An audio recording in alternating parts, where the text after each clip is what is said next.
പുതിയൊരു വീഡിയോയിലേക്ക് എല്ലാവർക്കും സ്വാഗതം. ഇന്ന് തയ്യാറാക്കുന്നത് ഗ്രീൻ ആപ്പിൾ വെച്ചിട്ടുള്ള ഒരു സിമ്പിൾ അച്ചാറാണ്. ഗ്രീൻ ആപ്പിളിന് കുറച്ചുകൂടി പുളി കൂടുതലാണല്ലോ, അതുകൊണ്ടാണ് ഗ്രീൻ ആപ്പിൾ എടുത്തത്.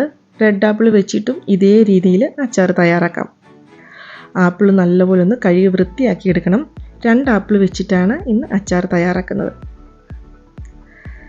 ഇനി ആപ്പിളെല്ലാം ഒന്ന് അരിഞ്ഞെടുക്കാം.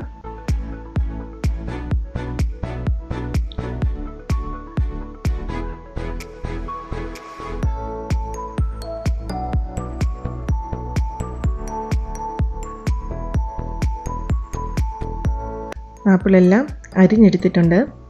ഇനി ഇതിലേക്ക് ആവശ്യമായിട്ടുള്ള ഉപ്പ് ചേർത്ത് കൊടുക്കാം. 1 ടീസ്പൂൺ ഉപ്പാണ് ചേർത്ത് കൊടുക്കുന്നത്. ഇനി ഇതൊന്ന് ഇളക്കി കുറച്ച് നേരം മാറ്റി വെക്കണം. ഉപ്പ് നല്ലതുപോലെ ഈ ആപ്പിളിലൊന്ന് പിടിക്കാൻ വേണ്ടിയിട്ടാണ് കുറച്ച് നേരം മാറ്റി വെക്കുന്നത്.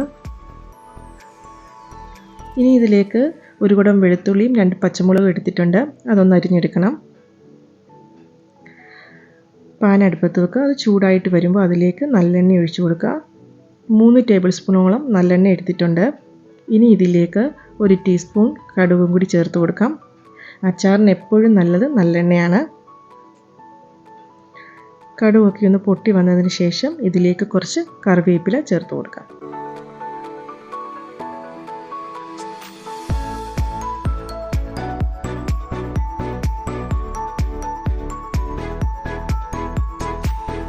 ഇനി ഇതിലേക്ക് അരിഞ്ഞു വെച്ചിട്ടുള്ള വെളുത്തുള്ളി ഇട്ട് കൊടുക്കാം. വെളുത്തുള്ളി ഒന്ന് ഇളക്കി ഒരു ചെറിയ ബ്രൗൺ കളർ ആകണം.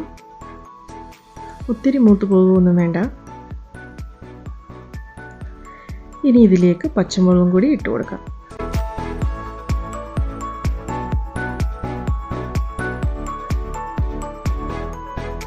ഒന്ന് ഇളക്കിയതിന് ശേഷം തീ ഓഫ് ചെയ്തിട്ട് വേണം പൊടികളെല്ലാം ചേർത്ത് കൊടുക്കാം. അല്ലെങ്കിൽ പൊടികളെല്ലാം പെട്ടെന്ന് തന്നെ കരിഞ്ഞു പോകും. ഇനി ഇതിലേക്ക് 2 ടേബിൾ സ്പൂൺ മുളക് പൊടി. ഇത് എരിവുള്ള മുളക് പൊടിയുടെയും കാശ്മീരി ചില്ലിയുടെയും മിക്സാണ്. ഒന്ന് ഇളക്കിയതിന് ശേഷം ഇതിലേക്ക് കടുക് വറുത്ത് പൊടിച്ചത് ചേർത്ത് കൊടുക്കാം. ഒരു 1/2 ടീസ്പൂൺ കടുക് വറുത്ത് പൊടിച്ചതും 1/4 ടീസ്പൂൺ ഉലുവാപ്പൊടിയും.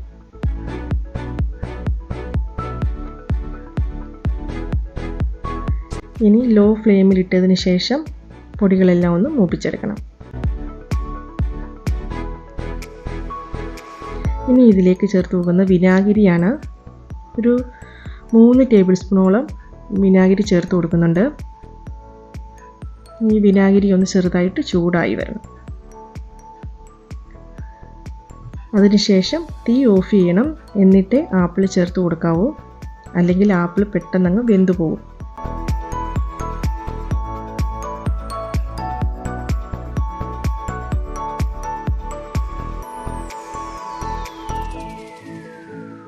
ഇനി ഇതിലേക്ക് 1/2 ടീസ്പൂൺ കായപ്പൊടിയും കൂടി ചേർത്ത് കൊടുക്കാം.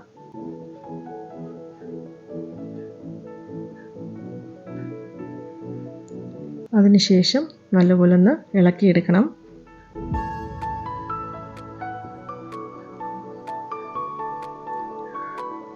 ഈ സമയത്ത് ഉപ്പൊക്കെ നോക്കിയിട്ട് കുറവാണെങ്കിൽ ചേർത്ത് കൊടുക്കാം. ആപ്പിൾ അച്ചാർ തയ്യാറായിട്ടുണ്ട്. ചൂടാറിയതിന് ശേഷം ഒരു കുപ്പിയിലേക്ക്, വെള്ളം ഒട്ടുമില്ലാത്ത ഒരു കുപ്പിയിലേക്ക് ഇട്ട് വെക്കാവുന്നതാണ്. 2 ദിവസമൊക്കെ വെളിയിൽ വെച്ചതിന് ശേഷം പിന്നീട് ഫ്രിഡ്ജിൽ സൂക്ഷിച്ചാൽ മതി.